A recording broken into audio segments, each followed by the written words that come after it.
Welcome to Uriah Heep, the Magician's Podcast. I'll be covering every studio song the band has recorded and every bonus track that I can find. Each week we'll go over a new song from the beginning to where they are currently, and as they keep adding albums, I'll keep adding shows. Let the deep dive party begin. In the magic garden, some were singing, some were dancing. I can't turn back. Look at yourself. Don't be afraid. Just look at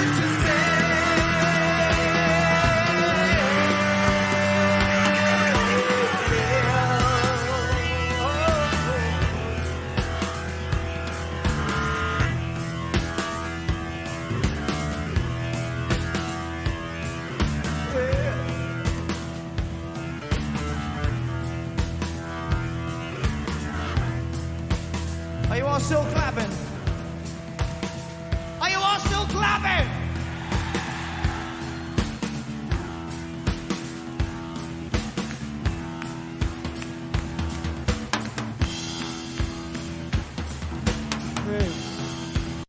Well, I'm just going to point out they really weren't clapping until David asked them if they were clapping, and then they were like, oh, I better clap. I thought that was, because why would they have been during the song? For the first time, I noticed somebody actually clapping near the microphone somewhere. Did you hear that? I did hear that. A single person clapping. I've never heard that before. I mean, all kinds of service. Yeah, interesting. And that's weird because where would they have been that would have put them in a position that close to a microphone? I don't know. I can't imagine unless it was the stage guy, the person who would be announcing, or a person with a microphone that's part of the stage crew. Can't imagine who that would have been. Well, and it depends, too, how close the crowd was to the stage, if there was a barrier or not, because David could have easily leaned down. That's a good point.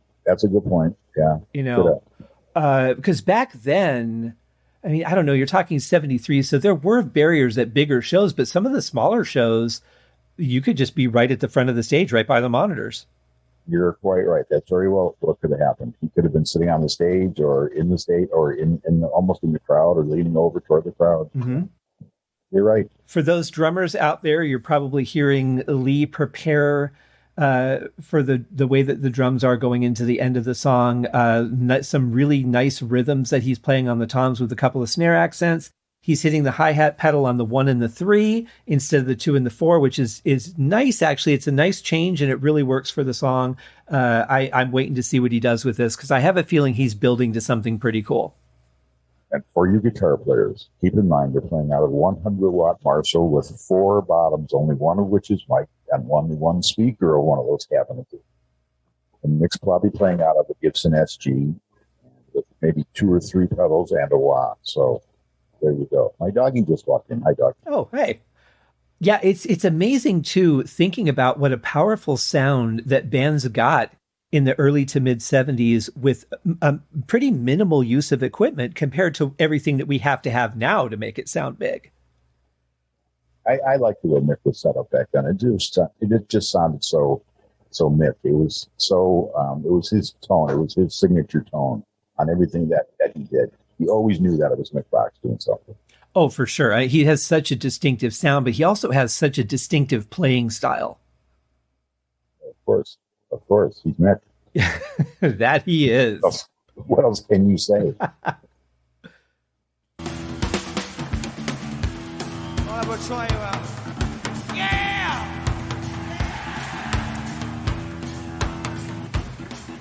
Yeah!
Okay, it sounds like they're going to get a little bit rock and roll here, but I got to say, that was a great buildup. Yeah. They couldn't keep up with Lee's speed playing the chords in the background, so they just kind of stayed on one of them. That was great. But they noticed it together. It seems like they both went at the same time. Yeah, absolutely.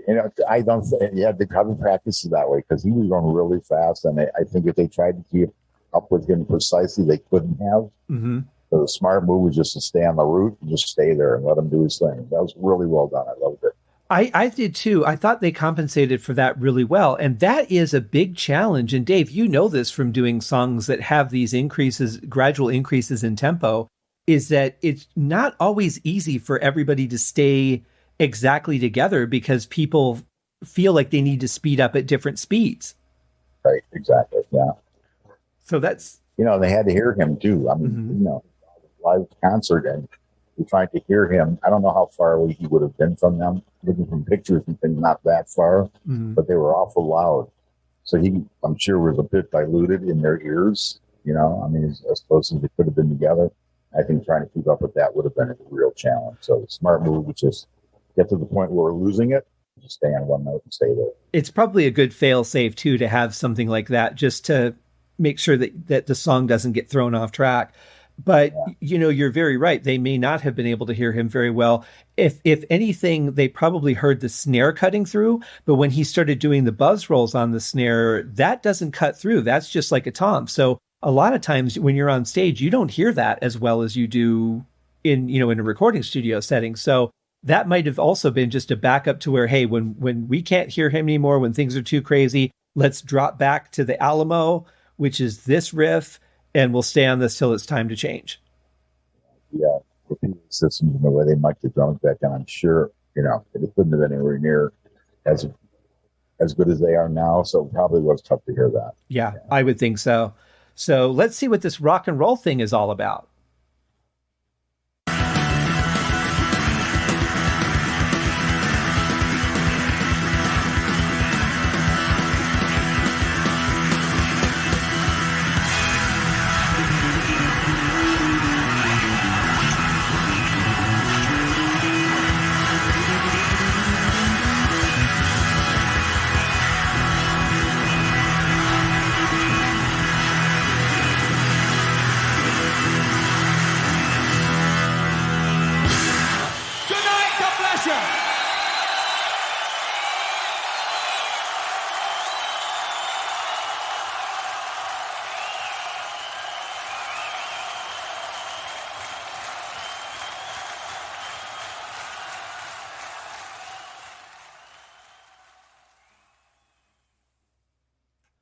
So that would be the crowd clapping, hoping for an encore.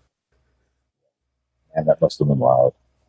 Yeah, that I don't think they could have cranked any more sound into that ending than they did right there.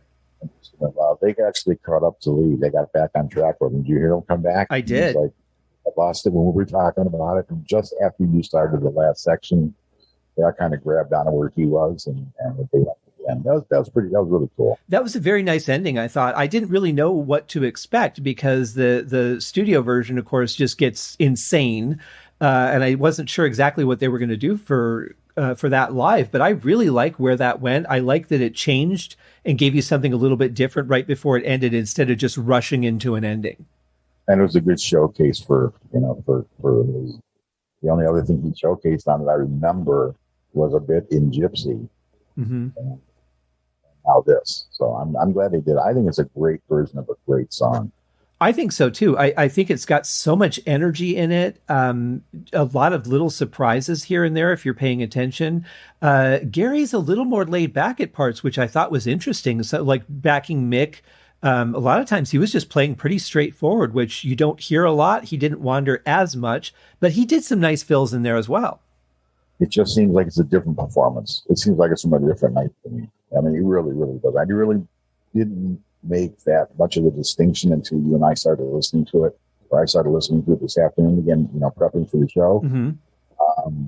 But there's definitely a change somewhere in something. Yeah, of course, did not listen to it because I'm keeping up my 30-year streak right. as we get through the last three songs on the album. But this is a fantastic version. I mean, to see and just feel what these guys were pulling off live. I don't really know if there were a lot of live bands that could match them at this point. Cheer had the volume, but they were gone by the time these guys came out. Deep Purple was supposed to be the loudest band ever. I think Uriah Heep holds the cake for that. I don't think Deep Purple. Led Zeppelin was loud. They certainly weren't as loud as this. I don't think. Well, Zeppelin wasn't really that heavy, though. I mean, people always say that they're one of the greatest heavy metal bands, and were they? I don't think they're as heavy as they have some heavy songs, but they weren't like Uriah Heep songs. They weren't constantly driving songs. You know? When I think of Led Zeppelin, I think more of acoustic guitar than I do electric. Because Jimmy Page didn't play the kind of things that Mick does, and the songs weren't written around the kind of songs that Ken wrote. So, right. Yeah, totally different band. Just one of the top four, obviously, of course, but yes, totally different sound. I much prefer Uriah Heep, obviously, and I think that as far as complexity of tunes, they're probably on par with each other. I would agree. Led Zeppelin had a different kind of complexity, different kinds of music, more acoustic stuff, and different kinds of harmonies. And Jimmy Page was a wonderful, engineer and producer and composer. Yes. But so was Ken, and so was David and Mick when they got together. I mean, it was the same thing, just different. I heard an interview with Ken one time where he said that he felt that Uriah Heep was not as good as Deep Purple. And that's why they weren't, they were competitive, but they weren't really rivaling Purple as far as like the charts or whatever. And I thought, I don't think there's really a comparison you can make. I think it's a matter of what you enjoy. And I'm a huge fan of Deep Purple, but clearly I'm a huge fan of Uriah Heep. I don't really look at one as better than the other. They're just different bands. I totally agree with you. I don't. The only thing I can say that I've always said to myself is Deep Purple had some top 40 type tunes, and Uriah Heep did. They had Steelin' and Look at Yourself, and some people remember The Wizard. I met a person over the weekend who said my wife had a Uriah Heep T-shirt on. We were out someplace, and they went, "Right, I haven't heard those guys in 20 years," because people just don't remember the top 40 or the commercial friendly tunes that Uriah Heep did in the States. But Deep Purple had more of them, and they were pushed a different way. They were promoted differently, I think, of course, and that's why they're different. And Led Zeppelin, the same kind of thing. Uriah Heep was every bit as musical and competitive, and they just didn't put that part of the community, the musical community. I agree, and I think maybe even a little more King Crimson-ish with the progressive side in a lot of their songs. But Purple came right out of the gate with Hush. They had an immediate hit. They gained a huge popularity in the States in '68. And I think that helped people keep an eye on them to see what they were doing. And Heep didn't have that right out of the gate. Plus, you're right. I mean, Purple was promoted very differently. But I did hear an interview with Glenn Hughes one time where he said the whole Guinness Book of World Records for being the loudest band was actually cheating, because it had something to do with the way that it was measured in the particular club on that particular night. Could be, sure. That just he just said, yeah, it was that night, but we shouldn't have been in the Guinness Book of World Records for it. Now, he may feel differently today, I don't know, but I thought that was interesting. And who cares? Right. If you're so loud that the crowd can't hear what you're doing, then it's just a pointless gimmick. The first couple of times I heard, and this is going back to 75, maybe 76. No, it was earlier than that, 74. They were incredibly loud. I couldn't believe how loud this band was. But you could hear everything. It wasn't distorted. It wasn't, unpleasant. It was just loud. It was all encompassing, knocked you back in your seat perfectly, loud. I've heard other bands that obviously weren't that loud, that sounded terrible, that weren't great to listen to. These guys they really had it nailed, and they sounded, they were bassy and they were trebly, and they had everything going on at the same time that they normally would do, but it was really, really loud. I couldn't believe how loud they were. And the bands that I've heard, as many as I have heard, it's a different kind of loud. It wasn't in your face. It was more of a mass production because it was later. It was a different kind of loud. These guys were raw, more raw sound. Boy, were they were they noisy? I mean, you felt it. You really fucking felt it. See, and that for this kind of music, especially for a song like Look at Yourself, I want to feel that kick drum pounding my chest when I go to a concert. Yeah, I remember sitting back in the seat, I couldn't believe it. And we were pretty well in the center every time I've ever seen them. And it's always a good mix. And I used to like to, kind of like in my head, shut one ear off and listen to Mick, or listen to Ken, or try to listen to, to the vocals or the drums or something. And you could do that. But it was really, really loud. So I think they were probably the loudest because I like them the best. And that's how it is.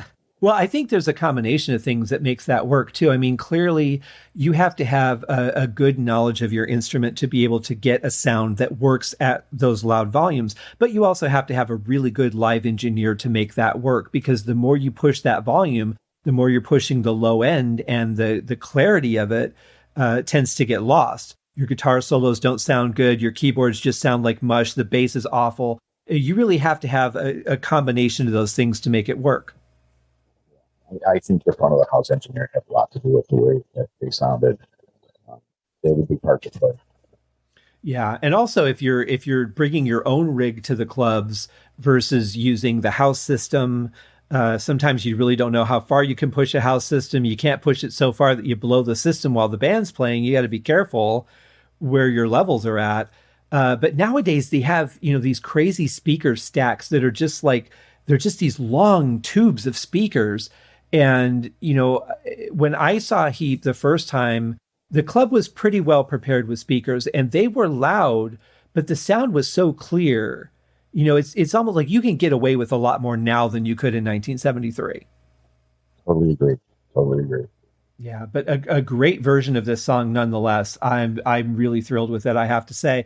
I am glad that they were playing with power, but they didn't push the limit until the very end. I think it made the very end more powerful, and it made the rest of the song almost supportive to that build that you have. Very well described. Yeah, I agree with that. It built up, and it was loud, but it wasn't where it ended up to be. Yeah. The best example, thinking of studio songs, the best example of this I can give would be The End by the Beatles, where it has just this huge buildup until that one humongous piano chord. Crowd and Time is cool too. They do that kind of thing. Mm-hmm. Yeah, it was a really nicely done song. A lot of energy. I could see why that would be a last song that they would do, though, before a break, before an encore. But let me ask you, because you saw them, in the 70s, did Lee Kerslake do drum solos? Sure. Oh yeah. Okay. Yeah, I don't remember them specifically, but I remember seeing them do them. Okay, because I just realized that. We still have a couple songs to cover yet, but there has not been a drum solo yet. Well, I don't think there is. Well, there was in Gypsy. There was a little one in Gypsy. Mm-hmm. There was about a minute that he did there. Yeah. After the synth solo and before the end. I don't think there's anything longer on this particular release. And they just might not have put it on there, for time purposes. Who knows? But I was wondering, because I know like a lot of drummers were doing 5 to 10 minute drum solos. Some of them were doing 20-minute drum solos to give the band a break back then. It was a whole different time than it is now. I don't think he was that heavy into drum solos. There was always a solo section for him, but it wasn't 10 minutes long. When they do stuff now, Russell gets Russell and Mick do this back and forth thing on Look at Yourself. And Russell goes crazy, but it's not really his solo, but they give him one. He's extremely powerful and fun to watch, and really precise. And he's a super pro. Mm-hmm. They don't overdo it, and they could, because he's really fun to listen to. Like I say, you can sit there for half an hour and watch him play and not watch anything else. But they don't overdo it. I think they probably had the same concept back then, or the same idea. Let's solo the people, but don't go crazy. Except for Ken, of course, when he did those things in July morning. Right. Yeah. No, you're absolutely right, and that is such a thrill to watch that live. When I've seen them, one of the most enjoyable parts of the show. But Russell is a heavy hitter, and I think Lee was too. But Lee also, I think in the studio, at least, I think he held back a lot. And I think about the albums through the 80s where I had mentioned in the song, like, he's hitting so light, I can barely hear him in the mix at times. Russell is just a heavy hitter. I mean, he throws everything into everything he's got. But I mean, the guy's built like a brick. I'm going to go out on the limb here, and someone's going to tell me that I'm wrong because this is the wrong country. But I believe I saw Russell play the first beat he ever did with Uriah Heep, and I think that was in Germany. I think I was there. And everybody's comment was the same. This guy is so loud. His bass drums are just overwhelmingly loud. And I think the band picked up on that by song 3. He was totally dialed in. It sounded fantastic.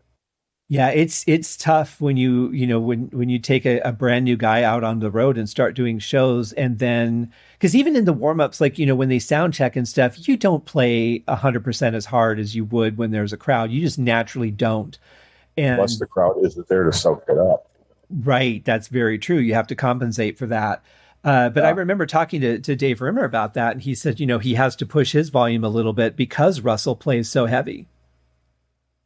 That'd be fun. It's got to be super fun to do that. Oh, I would think so. Yeah. I mean, it's got to be a challenge just to find your space on stage with these guys. I think every Uriah Heep fan that plays a musical instrument would have loved to have played with them. Oh, for sure. Some of their songs are such fun to play. You just play along, I think we talked about this earlier that a few years back, maybe 3 or 4 or 5 years back, when they were touring in the States, they'd have this, not a contest, but you could write in and end up playing with the band. You could pay for it. That's what that was. And they let you pay, you could pay to play. And they had a little finicky name for it. I can't think of what it was called, but I saw people go up there and play with them. People who were Stealing and the Wizard, Easy Living and stuff, and band played on just like they always play. And your guest guitar player was some guy or some gal that got a chance to play with Uriah Heep in front of half the crowd, because the people who were like, this was before the show, but there were people in the seats, some of them. And what a thrill, it must have been such a thrill. That would have been absolutely amazing. I mean, if you think about it, this would be in a time when musicians were pretty much untouchable. You couldn't even get anywhere near them to meet them, let alone have the opportunity to actually play a song with them. That's amazing. And these weren't virtuoso musicians either. These guys couldn't sing really well. Some couldn't play, but everyone had the same experience. It didn't matter. They all had a fantastic time. And the band was so supportive. They were smiling with them, patting them on the back, people doing hugs and everything. Well done, mate. Well done, mate.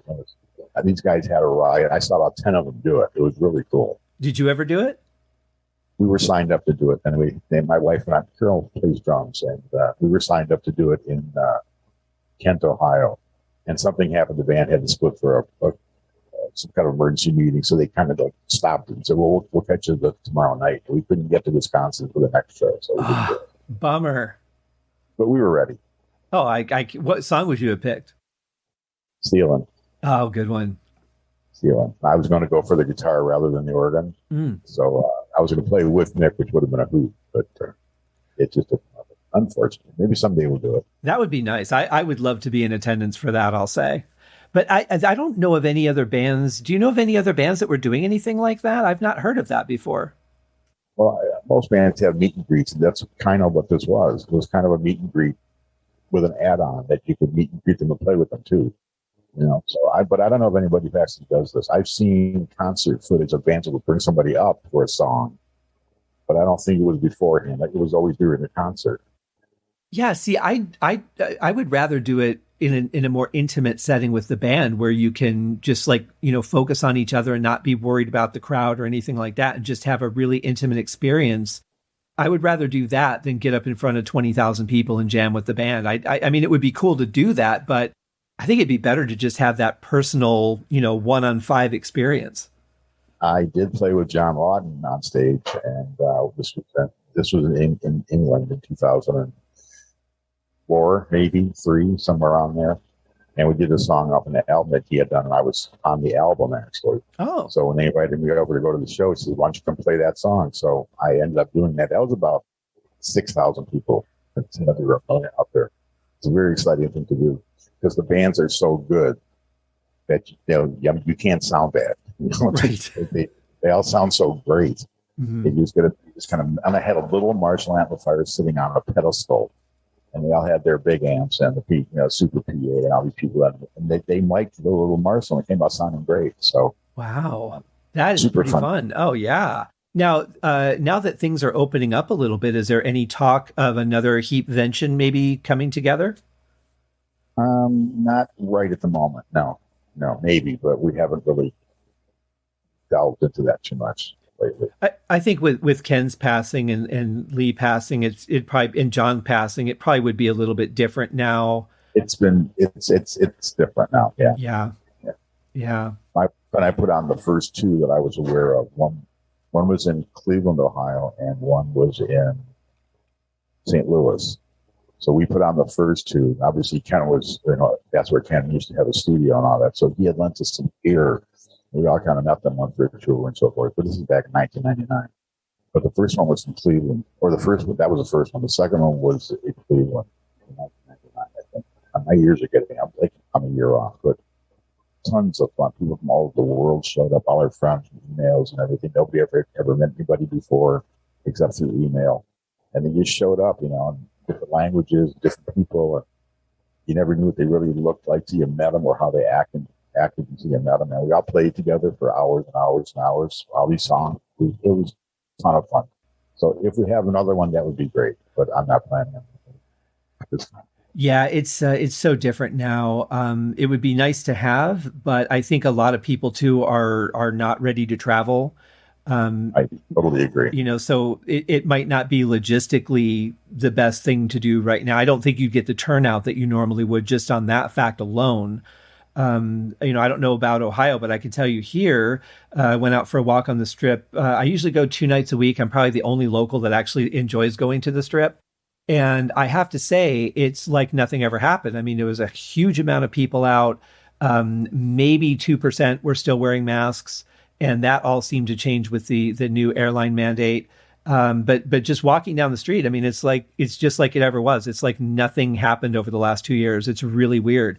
So I'm kind of hoping that's a good sign for bands that are wanting to get back on the road and start traveling, and maybe it's going to be okay to start visiting other countries and going overseas. I certainly hope so, but I hate to be preemptive and start people doing that and it being too early.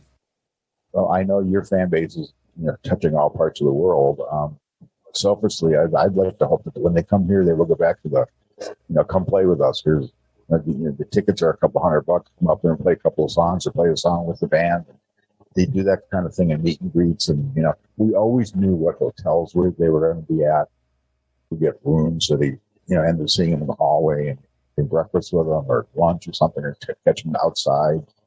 They're very, very approachable, and this whole come play a song with the band went over really well. Oh, I bet. I really wish I had known that the first time I saw them live, because I was eating at the same restaurant they were at. I walked in and I saw Mick and Bernie, and it took me a second to believe that they were just sitting in a restaurant where anybody could walk up to them, no security, no room service or anything. And I leaned over to the waitress when I sat down. I said, "Is that the band?" And she said, "Yeah, I think it is." I'm like, "No kidding." And I was so tempted, but at the same point, I was like, I know I'll probably never get this chance again, but I just didn't want to interrupt their meal. They're trying to have a nice meal before the show. I didn't want to interrupt that. And then I really regretted it. And now I do a podcast. So it all worked out for me. Small world, right? 6 degrees of separation, right? Yes. Small world. You never know what's going to happen. Exactly. Especially with your idea. Well, Dave, I've had a great time covering this song, of course. Next episode, though, we have a pretty tiny song, a tiny version of a long song. One of their longest songs, The Magician's Birthday. The live version, ironically, is only 1 minute and 45 seconds. That would be a short podcast. Maybe we should do 2 songs. We might. Because Love Machine comes after that, and that's only 3:26. Let's do 2 songs. So I think we can cover 2 songs. And then we've got the rock and roll medley to wrap up the season. Okay. All right. I'm looking forward to both of them. Well, until the next one, my friend, I'm signing off for this show. I'm signing off too then. Otherwise, I'm here by myself. There's no one to talk to, and it gets really boring listening to me for me. So, Scott, thank you so much for having me. Thank you for coming on, because if you feel that way, try doing a podcast by yourself.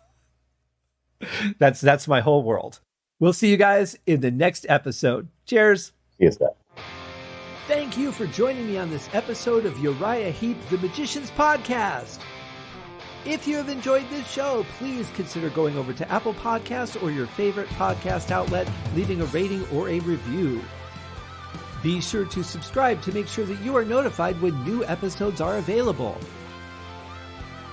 Please be sure to share this podcast with your fellow Uriah Heep enthusiasts and anyone who you think would like Uriah Heep, which should be everyone. And if you are so inclined, please feel free to contribute to the Patreon account. And if you are not a Patreon subscriber, you can also pay through the PayPal link on the website listed in the show links below. I would also like to thank Uriah Heep for their very generous support of the show. And thank you guys for listening. We'll see you in the next episode. Happy days!